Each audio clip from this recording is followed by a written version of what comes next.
guess my mic is working, because I can hear that. Excellent. We're going to start in like 3 minutes or so, because it's 4 and 3 minutes, and there's still some people wandering in. It's like 4 p.m. I'm assuming everyone's like recovered from last night by now, right? I'm faking it very well, believe me. But all right, let's just start.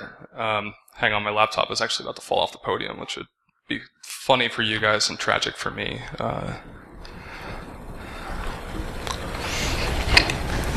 All right, so my name is Gabriel Ryan. I'm a penetration tester at Gotham Digital Science. We're like a New York, London-based penetration testing firm. Blah, blah, blah. I'm going to skip this part because it takes too much time, honestly. All right, so cool new stuff in this presentation. We're going to go over two new attacks. We're going to go over hostile portal attacks, which is our means of stealing Active Directory credentials from wireless networks without having direct network access. So that's pretty cool. We're also going to go over indirect wireless pivots, which is a means of using rogue AP attacks to bypass port-based access control mechanisms on wireless networks. So before going into any of this stuff, we kind of have to do a recap of some, essential, background information. The first of which, WPA-EAP. Anybody here familiar with enterprise Wi-Fi, like intimately? All right, some people, cool. Some people just kind of 50-50. Well, all right. So, the thing about enterprise Wi-Fi is, in order to really understand it, I think, we first have to go over, actually another attack, the evil twin attack, or actually the rogue access point attack in general, because that's the general means that you'd use to attack this kind of Wi-Fi network. So rogue AP attacks, what they are, they're pretty cool. They're actually the bread and butter of modern wireless penetration tests. You can use them for really stealthy man-in-the-middle attacks. You can use them for stealing radius credentials, all kinds of cool stuff. And there are lots of different forms of rogue AP attack, but the most fundamental one, the easiest one to understand, is the evil twin attack. And the way the evil twin attack works, if you look at this diagram here, we've got these laptops, and they're associated with this. I'm picking on DEF CON today because I'm not at DEF CON, but they're associated with this open network, DEF CON Open, and it's running on channel 6. So I guess the fundamental question that we need to ask here is what happens if an attacker creates an access point with the identical network name or ESSID and channel? Which of these access points would these devices connect to? And the answer is it really boils down to whoever has the stronger signal strength and better signal to noise ratio. So what this means is that as an attacker, if you are trying to target an open network and you create your own network with the same ESSID and channel, all these devices will drop off the target network and connect to you if you can provide a better signal to noise ratio. And that's cool because it gets you like a man in the middle, which you can do for all kinds of cool stuff. So this is not a new attack what I just described. They've really existed for probably like close to 15 years at this point. The first documentation that I could find that, describing these things was the Wireless LAN Security FAQ by C.W. Klaus, and this thing is dated back to 2002. That's where we start to see evil twin attacks emerge. Shortly thereafter, we have ASLEAP, which was written by Josh Wright, who's legendary in the Wi-Fi community. And then after that, in 2004, this is where we start to see the Karma attack emerge. This was first written about by Dino Diazovi and Shane McCauley, two more New Yorkers, yay. But this is in 2004, and that's actually the attack that you most commonly see associated with, like Pineapple devices and stuff like that. Fast forward a little more, you have Free Radius WPA by Josh Wright and Brandon Tonowitz. These guys, they figured out, that you could use these rogue AP attacks to attack radius, radius, basically like Wi-Fi networks that use radius. We'll go over that more in depth in a second. And then, fast forward even further, DEF CON 22, especially one of the Wi-Fi talks that got me really interested in this kind of stuff. In 2014, you have the improved Karma attacks. Anybody ever used Mana? No one? Go check it out, it's cool. So Dom White and Ian de Villiers, two guys from South Africa. Back in 2014, by this point, the Karma attack had become, significantly less effective. Client device design had gotten a lot better. You didn't see stuff, aggressively probing like it used to. So essentially what these guys did is they just, went through a ton of different, like, Wi-Fi devices or client devices and essentially figured out how to improve the Karma attack. So it was much more effective and actually, kind of made it relevant again in 2014. And then, very recently in 2017, we've got Lure 10 attacks. The guy who wrote Wi-Fi Fisher, figured out that you could actually exploit Windows 10's Wi-Fi sense. The thing where it, depending on where you're located, it may just automatically connect you to networks. He figured out a pretty cool way to exploit that and to turn that into a rogue access point attack. And the cool thing about that one is Microsoft actually doesn't seem to care about it too much, so it's not going away anytime soon. So, Yeah, but I mean, the thing that you see in common with all these different, throughout this whole history of this rogue AP attack is that rogue AP attacks have primarily been used to fill two roles. That is, performing a man-in-the-middle attack, so this is what you'd use to steal credentials, email creds, etc., or for breaching WPA, WPA2 wireless networks that use EAP, which we'll talk about more in a second. We're going to do something a little different in this talk, and this is talking about rogue AP attacks as a means of lateral movement. So we've gone over evil twin attacks. Now let's talk about how these things can be used against WPA2 EAP networks. And to do that, we need to talk about EAP. Anybody familiar with EAP? Cool. So, for those of you who are very familiar with it, I know I'm leaving out the authenticator here. I'll get to that in a second. But the simplified high-level view of this is that if we talk, the two kinds of EAP that we're going to talk about today are EAP-PEEP and EAP-TLS. And these are the two, barring EAP-TLS, this is like the latest implementations of this. So logically, the way EAP works, which stands for Extensible Authentication Protocol, by the way, you have authentication occurring between a client device, known as the supplicant, and the authentication server. So the first thing that happens is you have this client device, be it your laptop, your Android phone, or whatever, is going to send an authentication request to the authentication server. The authentication server is then going to respond with an X509 certificate. Now the role of this X509 certificate is to establish trust to this client. So essentially the authentication server is proving to the client that it is who it says it is. At this point, it's up to the client to accept the cert. If the client accepts the certificate, a secure tunnel is established between the client and the authentication server. Then you move from, we were just at the outer authentication just previously, and now we're going to move to the inner authentication, which actually occurs through the secure tunnel. That's where, essentially the username and the password that you enter when you're connected to this network are used to create a challenge response, which is sent through the secure tunnel. Now, the reason why we need to use a secure tunnel is that, without it, remember, actually, let's back up a little bit. So the cool thing about WPA, right, or WPA-EAP, is the fact that the EAP is actually being used to provide access to the WPA capabilities of the network. If you do not make it through that WPA process, or that EAP process, should I say, you're not going to have access to WPA. And if you don't have access to WPA, nothing's encrypted. So what this means is that until this entire authentication process finishes, this is all happening over open Wi-Fi. That's a problem because as we talked about previously, for one thing, without the tunnel, you'd be able to sniff the authentication process passively and be able to get radius creds that way. So EAP MD5, for example, is very susceptible to this. But a larger problem is the fact that open networks, as we said, are susceptible to evil twin attacks, which means that we can middle this, and we'll go over the implications of that in a second. So I mentioned that, there was actually more to it than just the supplicant and the authentication server. That is the client device and the authentication server. And that's true, because in the middle, we actually have to have this third party here that I didn't mention so far. That's something that, if you use like IEEE jargon, it's called the authenticator. The authenticator is just a fancy way of saying access point. So here on the left here, we have the client device. Over here, we have your radius server running, deeper in your network. And here's the thing that's responsible for relaying communication back and forth between these two entities. That's your wireless access point. And the reason why you need to do this is because all this stuff between the supplicant or client device and the access point is happening over layer 2, and the access point is actually communicating with the radius server over layer 7 using the radius protocol. So the graph's a little more complicated, but the general workflow remains the same. The important part to remember is that until this certificate is accepted by the client device, this entire thing is untrusted. It's an untrusted interaction. So we mentioned that, open networks are susceptible to evil twin attacks. We also mentioned that this whole process is essentially happening over open Wi-Fi until the entire process is complete, and that although you have a secure tunnel, this initial part here is still not protected by that. So what this means is that what an attacker can do is they can create their own rogue AP, but also run their own radius server in the background. So instead of creating just an open network and using that as for your evil twin attack, you'd create a WPA or WPA2 EAP network, and that would be your rogue access point. And what this will force, what this will do is it'll force the client devices to actually connect to the attacker's access point and attempt, and provided the client or the victim accepts this X509 certificate, provided that happens, the client device or the victim will attempt to authenticate with the attacker. And this gives the attacker an MS-Jaffe2 challenge or response, which they can then crack offline and get like a radius credential essentially and get on the network that way. So this attack, it's pretty old at this point. It came out in 2008, You have the free radius WPE. This was released by Brad Antonowitz and Josh Roy, as I mentioned, and this was when you first started seeing this kind of attack. Once again, it's not a particularly new attack, but it's been around for 2008, which kind of tells you like if we haven't fixed this yet. Well, we'll go over that in a second, right? So to make this even worse, the inner authentication protocol used by EAP-PEAP, for example, is MS-Chat v2. Now, MS-Chat v2, essentially, what you're gonna capture when you perform this attack is an MS-Chat v2 challenge and response. Now you can this is the traditional way of doing it. You can just do a dictionary attack where you sequentially try radius passwords over and over again until you get the right one.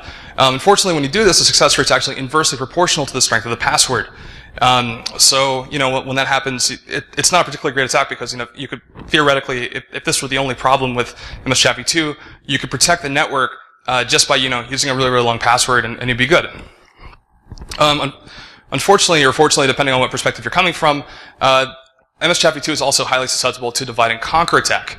This was introduced by Moxie, Marlon Spike, and David Holton, back in 2012. So it turns out that MS-Chat v2 actually uses the same encryption as NTLM v1. It's basically 3DS. Anyone know what 3DS is? Okay, so essentially the 3DS, it's 3 layers of DS encryption.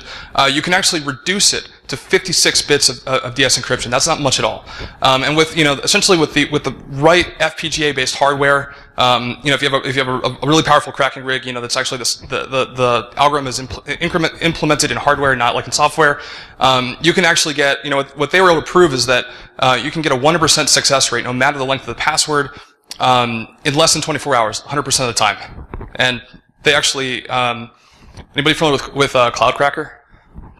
Okay, so Cloudcracker was this like cloud-based cracking service that existed for many years. It's now known as crack.sh. But I mean, essentially this protocol is so trivial to crack that they actually offer to crack passwords for free if you have an MS-Chat v2 challenge or response that you want cracked. So that's pretty cool. So just like a quick kind of illustration of how this would work. This is what this attack would look like from the perspective of the attacker. You'd first generate the cert that you're gonna send to the client. I'm gonna kind of fast forward through this to save time, and you're gonna create your rogue AP. And what's gonna happen is that this is gonna force some client devices to connect to you, and they will send you this MS-Chat v2 challenge response, which then you crack. So we should see that in a second. We should see an association. And there we go, we've got the association. And we should see that MS-Chat v2 challenge and response pop up in a second. And here we go. So there's your challenge and response.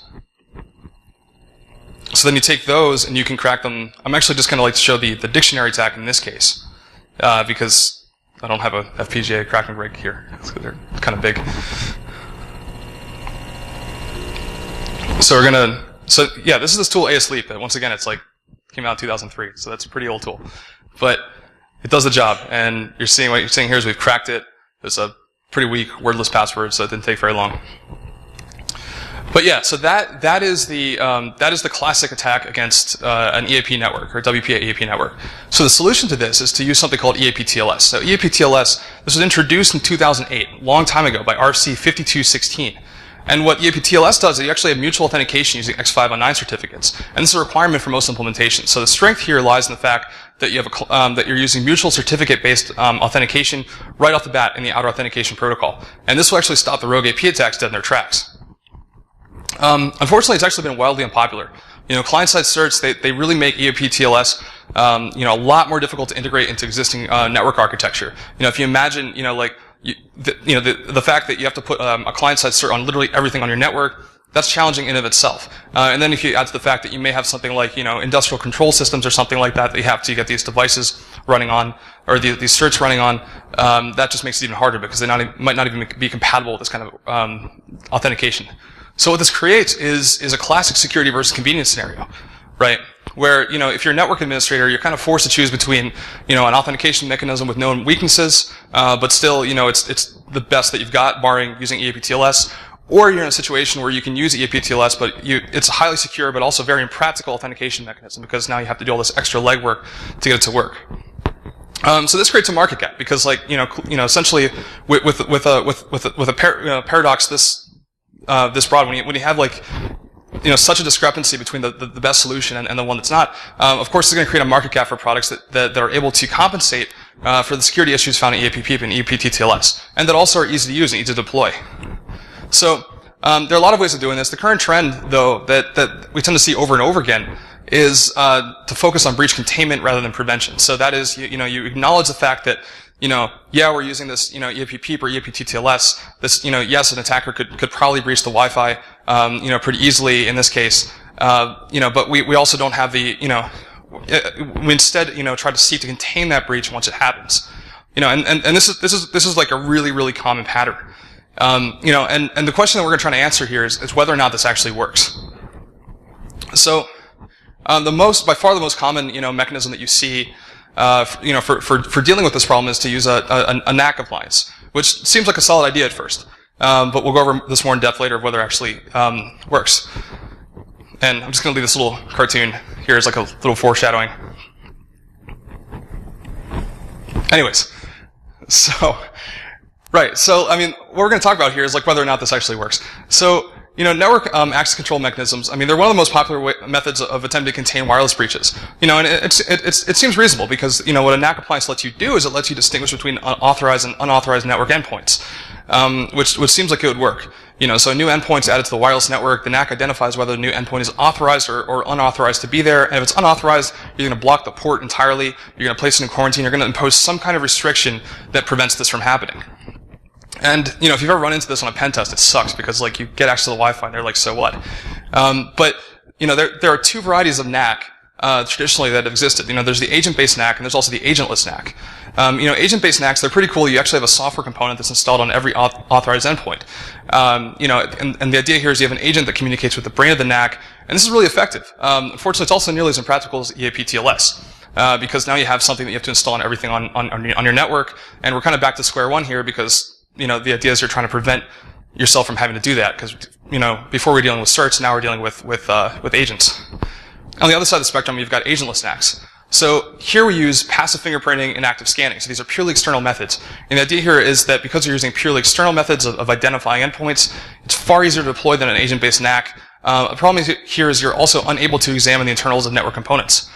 So this means you can easily bypass these by masquerading as an authorized device. So, once again, we're kind of back to square one here. We have this recurring dilemma, of insecurity versus impracticality. And, this actually creates another market gap for solutions that offer the deep interrogation capabilities of agent-based NACs, but without the additional overhead. And so this has given rise to the next generation NAC, which, it's an attempt to solve this problem, by kind of positioning yourself as the best of both worlds. And there are a lot of different implementations. Some of them use AI-based approaches, and that's pretty cool, but they have their own problems. Other ones, one that I keep seeing that I think is pretty interesting, but just kind of looking at it more closely just kind of shows just how difficult it is to solve this problem. By the way, I tried to bring one here, but they're like $10,000. So I asked my IT department if I could borrow one. Of course, that didn't go terribly well, as you can see. Also, legal told me to redact the name of the vendor just for the sake of being vendor neutral. That's fair. But anyways, one interesting approach is to use WMI to interrogate new devices. So in this way, this is actually cool because it lets you get around the requirement of having an agent on every single device. So you can still do those deep internal checks, but you don't actually have to start installing software everywhere. You can do this completely, over SMB. So the way that you do this is you have what this device does is you can just authenticate over SMB using a single service account. And the service account is given remote login privileges to every single authorized device on the network. And this is done at group policy level. And this allows the device to perform deep interrogations, but it allows it to do it without using an agent, which sounds really cool.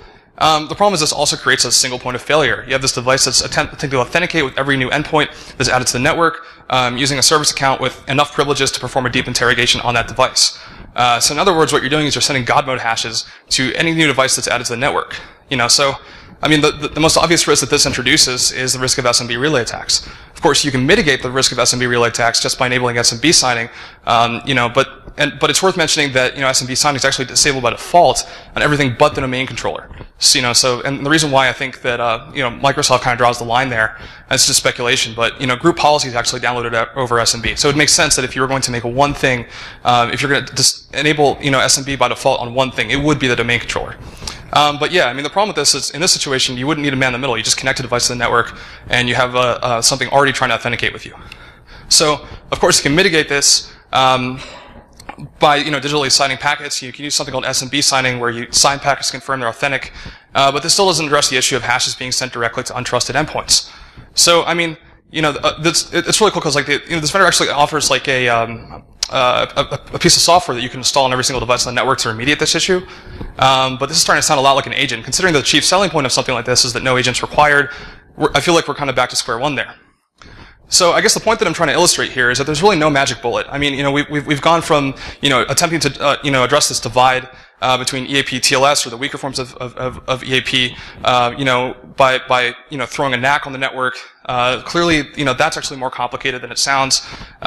So now we're trying to bridge this divide between, agentless or agent-based, but that's actually more complicated than it sounds.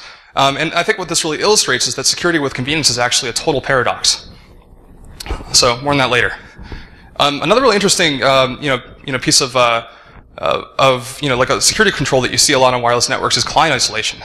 So, the way client isolation, in theory, what it's supposed to do is it's supposed to prevent wireless devices from communicating with one another. This is often used in security control in open networks, and that's pretty much to get everyone to play nice and not attack one another.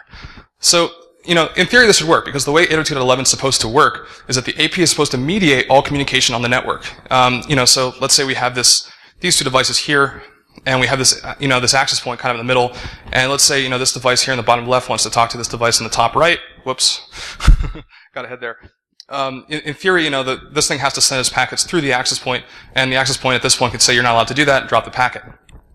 Unfortunately, the truth is that, at least on a wireless network, client isolation is a logical control. It's not a physical control mechanism. The problem really, as quoted by Cedric Blanchard, is how do you prevent radio transceivers from communicating with one another? And in fact, the answer to this, this researcher, Cedric Blanchard, back in 2005, his answer to this was that you can't. And he developed this tool called Wi-Fi Tab, that, it was later revived by Oliver Lavery at Gotham Digital Sciences, way before my time there.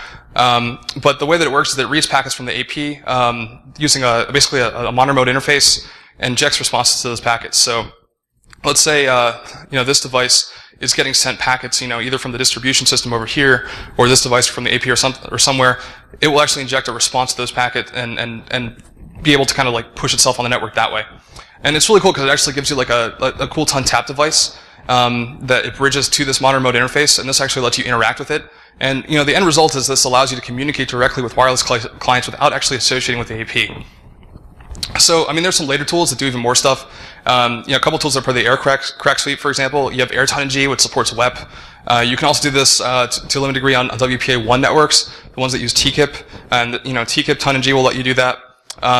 Theoretically, it's been said that you could possibly do this on WPA-2. There's like this thing called Hole 196 that people were talking about, way back when. But it's really debatable whether these actually work. But just for sake of being thorough, I threw that in there. But yeah, this is a demo essentially of like how Wi-Fi Tap works. If you look at the bottom right, this is going to be. We have 3 terminals open.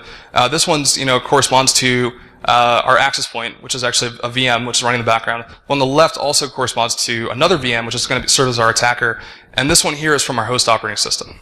So the first thing we're going to do is we're going to spin up this access point. We're just going to do this in the top right. And once we do that, we're going to connect to the access point from our host OS. So you're going to see this mouse click up here in the top right. We're just going to select the access point. We're going to select the network and connect to it. Now that we're associated with it, this is really, really small on my screen, so I apologize if it's kind of a little choppy. We're going to send 5 ICMP packets from our host OS to the access point. And as expected, we're going to see that, as you see here, we're actually receiving 5 ICMP replies. Now, from the attacker's box, what we're going to do is we're going to use a special tool called Wi-Fi Ping. It's actually a modified version of Wi-Fi Tap that what it lets you do is essentially, it's essentially a modified version of Wi-Fi Tap that injects an ICMP response every time it detects an ICMP request on the target network. And this will actually let you, demonstrate that it's possible to communicate with access points or devices on a wireless network with actually being associated yourself. So we're going to run this, and as we're doing that, we're going to send 5 more ICMP requests in the bottom right here. And you notice here that something actually different is happening. We're actually seeing 10 ICMP replies, which is not normal. We should be seeing 5. So, what that demonstrates here is that we were actually able to inject these responses, and they're being received by this client device here, despite the fact that this attacker is not even on the same network. And that should not be possible. And of course, you can take this a few steps further. There are tools out there that let you inject cookies and crazy stuff like that. But this is a pretty just straightforward way of doing a proof of concept of that. I just check the time really fast. Okay, cool. So we're doing good on time. Food for thought. We've been talking a lot about direct attacks against wireless networks. Direct pivots from like a restricted. You've gained access to the wireless network, and we've been talking about whether it's possible to contain something directly, like a direct attack. But what if we're missing the point here? NAC isn't the only problem that we're dealing with when we're dealing with wireless breaches. When you think about NAC, it's used to a NAC device that's used to prevent attackers from accessing sensitive resources after the breach occurs. And it does this by when it detects an unauthorized endpoint, it's going to take one of 2 actions typically. It's either going to place the endpoint in a quarantine, or it's going to block the port entirely. In either way, what's happening here is a restriction. So violating access control policies on this network, cause a NAC to impose a restriction. In a wired network, there's actually a physical restriction. So, you can't really get around it. But in a wireless network, as we saw with Wi-Fi tap and, client isolation, these restrictions can only be logical restrictions, because we're dealing with radio receivers. And this is kind of where everything starts to break down with this approach. So, I want you to imagine a pretty typical scenario that kind of illustrates, imagine that you're on a pen test and you've already breached the perimeter of the wireless network. Unfortunately, you've ended up here. So you've ended up, quarantined. You're on a quarantine VLAN, and everything else you want to access is on this restricted VLAN over here. This NAC appliance has done a pretty good job. It's moved you over here, and you're kind of stuck.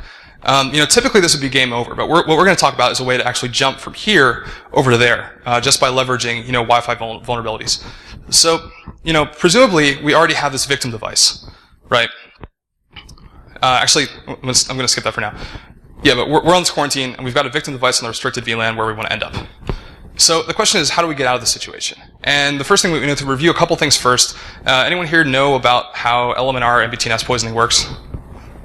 Okay, a couple people. So who here has used Responder? A couple more people. All right. So for those of you who don't know, so the way NetBIOS name resolution works, NetBIOS name resolution, by the way, if you're not unaware, it's essentially, if one Windows host on the AD network is trying to resolve another Windows host's IP address, this is what it'll do.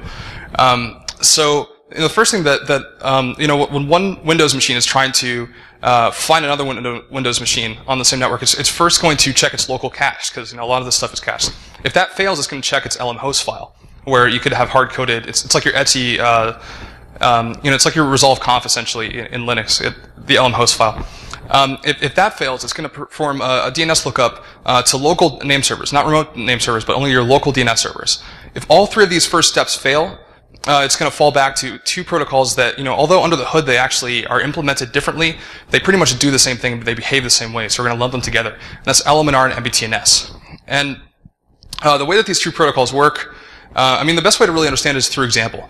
Suppose we have 2 computers named Alice and Leroy, right? And Alice wants to request a file from Leroy, but Alice does not know Leroy's IP. It's going to attempt to resolve Leroy's name using the first 3 steps of the NetBIOS name resolution process that we talked about earlier. But suppose that fails. At this point, it's going to fall back to LMNR and MBTNS. The way this is going to work is that Alice is going to make a broadcast request to every single machine on Alice's subnet.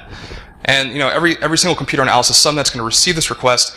And the idea here is that, the correct, let's say that Alice is trying to find Leroy. Leroy will receive this request, but Leroy is going to be the only computer that responds to it. So, this is kind of coming down to the honor system, right? Because, what happens if Alice receives 2 responses? Well, only the first one is going to be considered valid, and this creates a race condition. As an attacker, what you can do is you can actually just wait for LMNR and MBTNS queries, just kind of sit there on the subnet, listening for these things and just respond to all of them. And what this will do is actually cause the victim to think that, you're what it's trying to connect to, and it will send traffic to you, the attacker, instead of its intended destination. It's a lot like the pattern that we see with, ARP spoofing, a lot like the pattern that we see with karma attacks. It's really the same thing. It's just, higher on the protocol stack and several years later. So, here's a quick demo of how this works. We're going to be running a tool called Responder here in the left side of the screen, and it's like the most common way of doing this attack. I mean, Laurent Jaffe, who wrote this tool, pretty much like wrote the LMNR MBTNS poisoning Bible, so to speak. So we're going to run this, and we have a victim computer on the right here that we're going to attack using this method. So here you can see we have responders running, and we have 2 poisoners active, LMNR and MBTNS, as well as this other one, but we're not worrying about that. It also has a bunch of servers. And what these servers are going to do is it's going to receive authentication attempts over a multitude of different protocols. So HTTP, HTTPS, SMB, which is the one we're going to be attacking. And we look over here, and we're going to open. We're essentially going to try to map an SMB share on a non-existent server. And because the server doesn't exist, that pretty much guarantees that this victim here on the right is going to fall back to LMNR and MBTNS trying to find it. It's trying to find something that actually isn't there. So we're going to type in the name of this server here, and we're going to call it does not exist. We're going to look for this server and kind of skip forward a bit. And what's going to happen, we hit enter, it's just going to attempt to resolve it, and we're poisoning this request, and boom, we have hashes. It happens that quickly. So, I mean, this gives us about 5% of the way of our little escape attempt that we were talking about. We're going to have to go over, one more thing before we kind of talk about, what we're going to do next, and that's redirect SMB. Anybody here ever hear about redirect SMB? All right, so like a couple of guys from Cylance several years ago came up with this idea, and it's pretty cool. The idea is to, you force the victim to visit an HTTP endpoint that redirects to an SMB share on a machine that you control. This will cause the victim to authenticate with you over NTLM. So, I guess the attack flow, the way it would work is that using social engineering or whatever, you get the victim to click on a URL. This URL takes them to a specially configured, web server that just responds to everything with a 302 redirect to a file hosted locally on a rogue SMB server. This will force the browser to authenticate with the attacker. The attacker captures hashes that way. It's actually, there's a variation of this where you redirect them to a non-existent SMB share. Sounds like the sky is falling over there. Jesus. Is there like a hurricane outside? Alright, I guess it's over. Cool. Alright, so there's a variation of this where you redirect them to a non-existent SMB share. This will this will trigger LMNR and MBTNS, and you can pwn them that way. So you can kind of speed up the LMNR and MBTNS poisoning process. So it's a really fast way to get hashes, but you pretty much need social engineering to get this to work. So we're going to kind of build off of this as well as some other stuff and introduce, this is the first new attack that we're going to introduce today, and this is the hostile portal attack. And we can use it to actually steal AD credentials, but this time without having direct network access. So if you're not familiar, have you guys seen how many of you guys have, you guys are all in like hotels and stuff, right? Yeah, so you've probably seen something like this. This is a UK hotel login page, but this is a captive portal. And what a captive portal is, they're typically used to restrict access to an open Wi-Fi network, and restrict access. But I mean, the way that they work is that pretty much as soon as you get on the network, the DNS server that you're given to use is configured to resolve all DNS queries to the location of this captive portal login page. And if you try to they'll also typically redirect DNS traffic to their own DNS server. So if you try to get around that by specifying a DNS server manually, it'll still redirect you to the login page. And if they really want to be nasty, they'll just redirect HTTP traffic as well and to the login page. So really, you're stuck connecting to this thing no matter what. So, is that my phone? See you, man. Nice ringtone. Anyways, I'm easily distracted. Dude, but like, so a hostile portal attack, it's based on the redirect SMB attack, redirect SMB that we saw earlier. But, the way that we're doing this is we're actually, first forcing a victim to connect to our rogue access point. But our access point, instead of doing all the stuff we talked about earlier, at this point just gives them an IP address and redirects all their HTTP traffic to a rogue SMB server. And this forces the victim to give you hashes. So the entire attack path is that you force them to associate with you, redirect their HTTP traffic to SMB, steal their hashes. It happens very fast. And this is kind of, to show you how this works. We've got a victim in the bottom left, or bottom right. Sorry, it's early.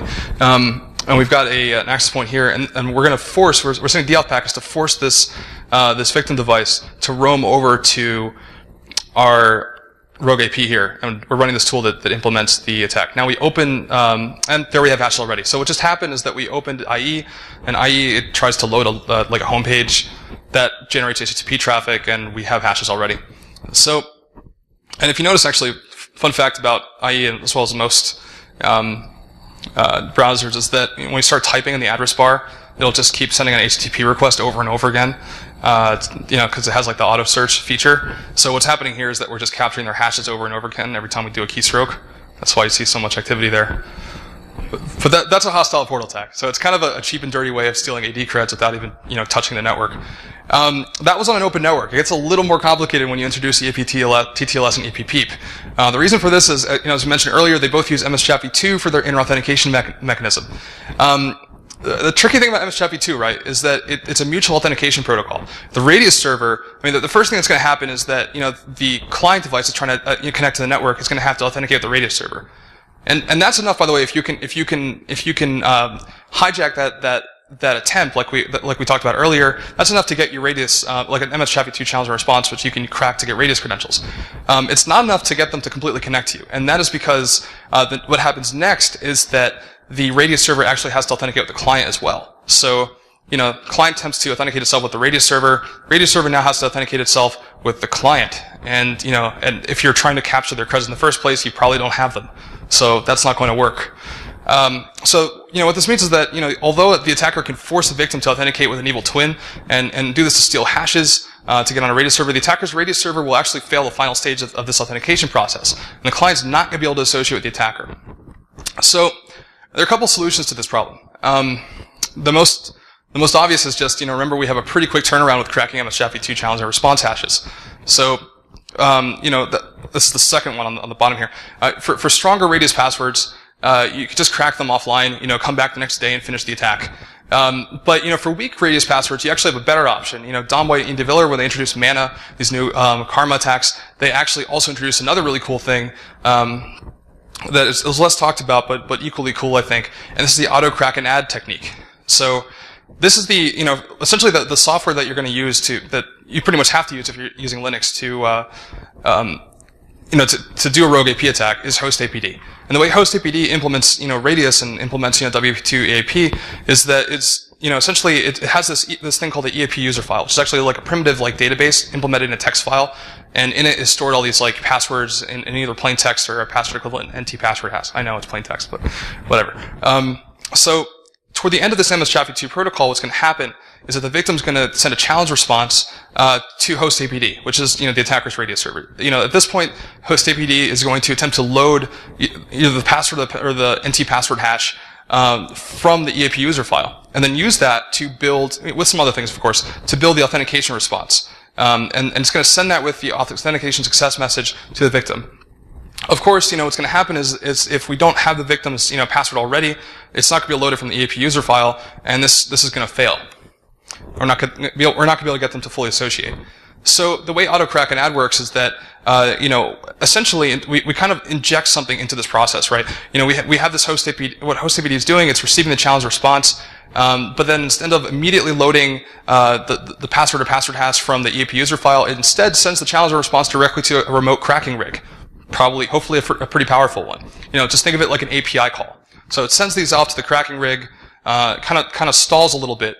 And the idea here is if it's a fairly weak password, you can actually, you might actually get a response prior to this authentication process, completing. So if you get a response fairly quickly, what's going to happen once it gets that response from the cracking rig, it's going to just append, this password to the end of this EAP user file. At that point, hostapd will proceed with the authentication process, load the password from the EAP user file, and then from that, send it to the victim, send the authentication response to the victim. This time it's going to be a valid authentication response, as if it knew the password the whole time. And the cool thing about this is even if it doesn't work right away, you can just keep repeating it a couple times until your rig finally finishes it, and you'll be able to do this. So that works with fairly weak creds. For stronger creds, of course, this is not going to work, because you can't do this over the course of like an hour. So in this case, you're going to have to resort to cracking offline and coming back and finishing the job, after the fact. But remember, if you've got the right hardware, this is a 24-hour turnaround time, so it's not that bad. So this is actually the same attack, the hostile portal attack, but this time we've implemented it using auto crack and add.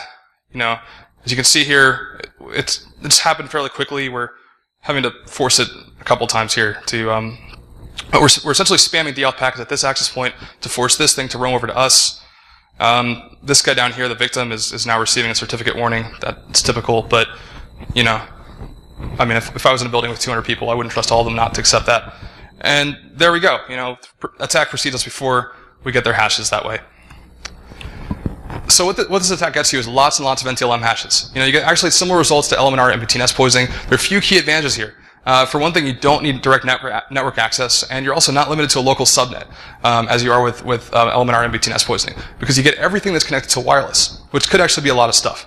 It's also not a passive attack. You're actually forcing stuff to send you NTLM hashes. You're not just waiting for requests to appear on the network, so there's less luck involved. So back to our scenario and how we can actually use this. We can build off of this technique, the hostile portal attack, to do a second new attack called the indirect wireless pivot. And the way that this works, what this does actually, it allows you to bypass port-based access control mechanisms on wireless networks. So, back to our scenario here, we've breached this wireless network, but we've been quarantined. There's this NAC appliance here that this kind of forces over here. We want to get over on this restricted VLAN, so we can continue pivoting into the network and basically owning everything. So we know, because in order to get onto this network in the first place, we would have had to, essentially, attack one authorized device, because we would have needed a device that we can perform the rogue AP attack against in order to get the radius credentials. So we know there's at least one authorized device on here. So that's actually, very powerful knowledge. Suppose we have two network interfaces, right? The first network interface is associated with a quarantine VLAN, has an IP address on that VLAN. But we still have the second interface, that we can use to keep performing wireless attacks. All we can do is we at this point can use a second rogue AP attack to force this victim to connect to our second wireless interface. And from there, use the hostile portal attack to steal NTLM hashes. Crack them offline. At this point, you might have to pick up where you left off, but you can use this, the cracked NTLM hashes to place a payload on the victim device. And, now that you have a payload on there, that payload could be something like a scheduled task that's timed. So it's running on a timer. You cut the second, you cut the rogue access point, you destroy the rogue access point. That allows the victim to reassociate with the restricted VLAN. And remember, this thing's still an unauthorized device, so it's gonna get moved over here where it was before. And at that point, you just wait for the reverse shell. And you've been able to pivot essentially completely around this NAC. This could be the best NAC in the world and it wouldn't matter. So a better approach to this problem. That's cool. It does require some passive cracking though, which can be time consuming. If you get lucky and get a couple of devices here, you get, two victim devices, and you have an account that can be used to access both. Well, at this point, you can do something a little trickier and leverage an SMB relay attack. You force these devices to connect to you, and at this point, as before, we use the hostile portal attack, but instead of simply capturing those NTLM hashes, we just relay that NTLM authentication attempt from one device to the other. This allows you to instantaneously place a timed payload on one of the victims, as we saw before. Then we, kill our rogue AP, and that allows the victims to reassociate with the target network, and then we just wait for the reverse shell. And there we go. We've bypassed it again, this time a lot faster. So anyone here ever use Empire? Alright, got some.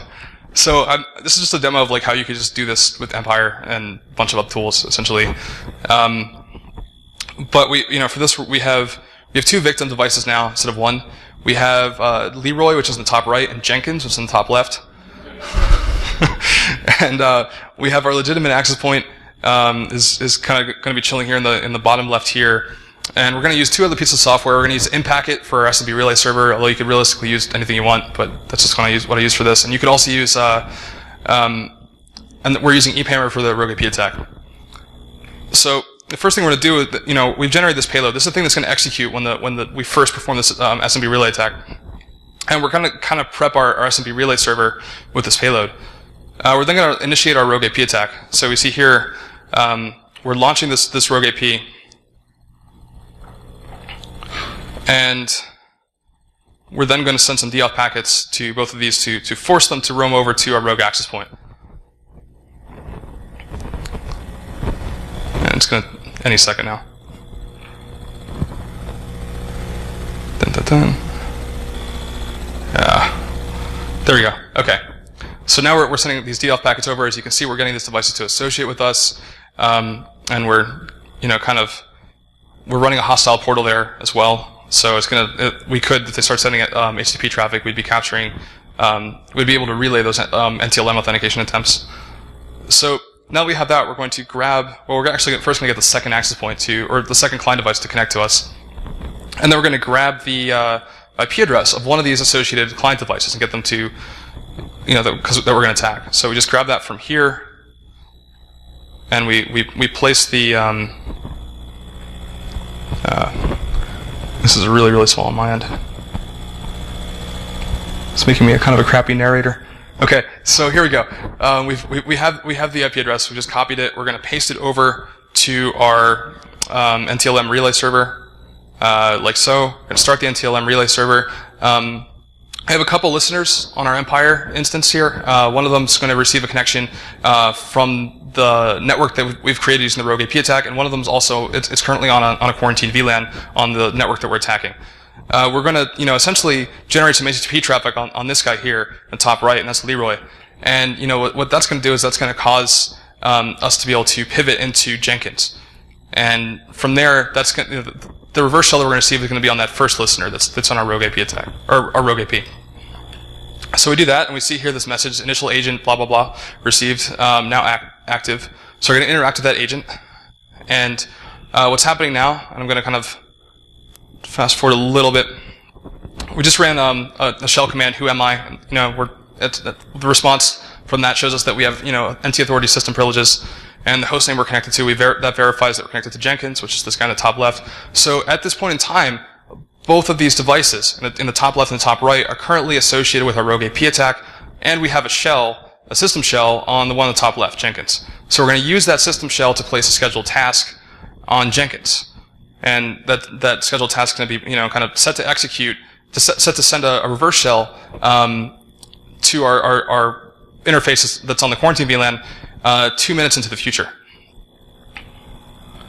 So I'll kind of skip through there, because you guys probably don't want to sit here for 2 minutes waiting for this to happen.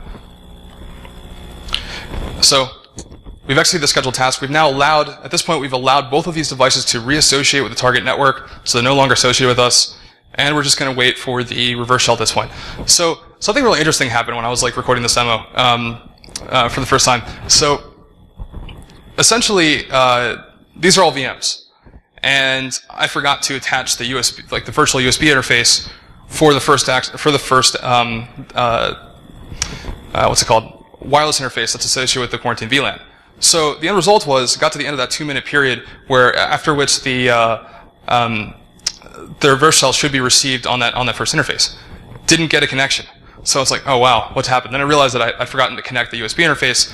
So at that point I thought I was going to have to re-record that whole segment, right? That whole part. And I went to go reattach it, and then, just as I was trying to what ended up happening, I'm going to skip forward here. You can see I reattached the interface there. What ended up happening at this point, I started actually backing out of this and kind of setting everything back up where it was. I left this in here because I thought it was really cool. So I'm clearing the screen, I'm getting everything ready to redo it. I start hitting back, and oh wait, what's that? That green text right there. That's actually the reverse connection. So what had happened is I'd hit 160 retries, each spaced out over the period of 45 seconds on this reverse shell. I'd forgotten, that's actually from a different thing I was doing with this, and it just still happened to be set that way. But so what ended up happening is every 45 seconds, the agent that was living in memory on this guy over here was essentially trying to connect back to my attacking machine. And I thought that was cool because it kind of proved an interesting point about well-written implants or well-written malware, is that even if you are in a situation where you can't immediately get a reverse connection, for whatever reason, you could still use this kind of attack to put something sophisticated enough on this device to eventually just kind of persistently try to get back to you and try to communicate back to your device. So I thought that was cool, so I kind of left it in there. But yeah, what that demonstrates, that's sophisticated, or that's essentially what we've done there is we've managed to pivot around the whole thing just by using that method. So, the equivalent technique to doing this on a wired network would be unplugging an authorized device from the wall and connecting it to a hostile network on which you can attack it. And the reason why this is possible is that port-based access controls, they rely on the assumption that the physical layer can be trusted. If you're dealing with a wireless network, WPA-2 is actually if it's a WPA-2 network, WPA-2 is the means through which the physical integrity of the physical layer is protected. And what this means is that if you use a weak form of WPA-EAP, that means an attacker can freely control the physical layer using rogue AP attacks, and this actually renders port-based NAC mechanisms completely useless. So what this demonstrates is that port-based NAC mechanisms, they actually don't effectively mitigate the risk presented by weak WPA2 implementations. And they also demonstrate that adding port-based NAC mechanisms to a wireless network doesn't really make the use of EAP-TLS or EAP-PEEP any less inappropriate if the network in question is something where you actually are trying to prevent people from getting access to sensitive information. So before kind of just wrap this up, I want to make like a last ditch case for EAP-TLS. It's actually not as bad as it used to be, right? It's a lot easier now to actually deploy EAP-TLS using group policy. You can use group policy to configure 802.1x clients. So your best option to kind of mitigating this is actually just to use a private CA and to leverage Active Directory as much as possible to deploy EAP-TLS. And for like BYOD devices, you can use like a solid MDM or BYOD onboarding solution to do that as well. You can even use Let's Encrypt to do this, although even the folks at Let's Encrypt say this is probably not the greatest idea to do so. But you can. Documentation for doing it's out there. So, just some closing thoughts. Just because wireless and wired networks operate similarly at the logical level, it does not mean that they work the same way at the physical level. And as a community, we should really question whether it's like a sound decision to neglect EAP-TLS in favor of a more reactive approach that focuses on access control and threat containment. And finally, I think that if there's one thing that to take away from this, it's the needs for convenience and security are really often at odds with one another. So it's important to maintain a healthy skepticism toward proposed solutions that promise both. Thanks.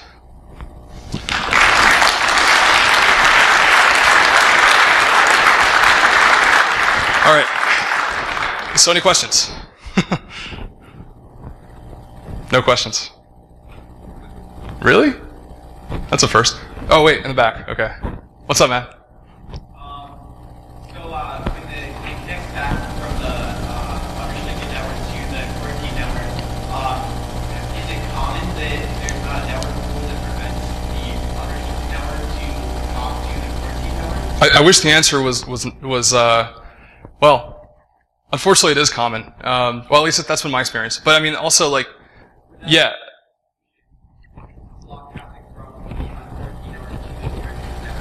So, that's an interesting question. So he's saying, if you have egress filtering properly set up, where you can't actually send traffic from the quarantine network or from the restricted network to the quarantine network, wouldn't that completely prevent you from doing this?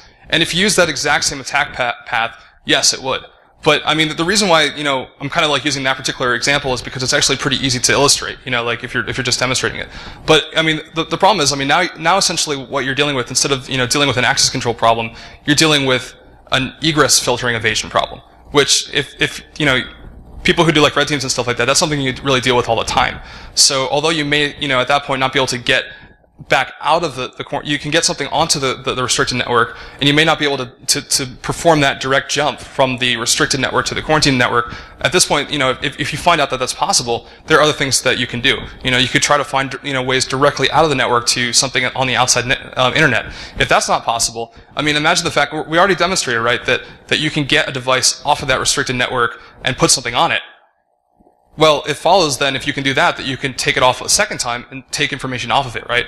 So if you have something that lives more autonomously on there, like a really good implant that's able to do like at least just poke around and get an idea of what's around, do some basic recon and just do your typical like situational awareness logic that like a piece of malware would normally do once it starts living on a system.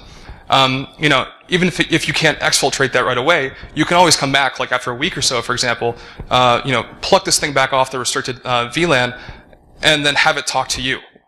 And then you get that information off of it and put it back.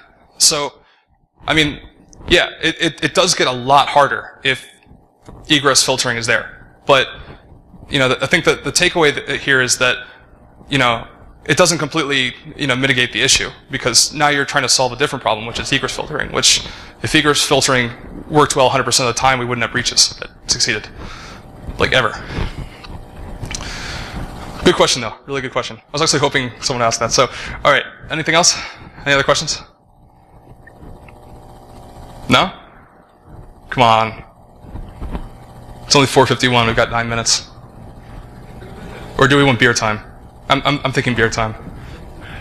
All right, let's do beer time. Thanks, guys.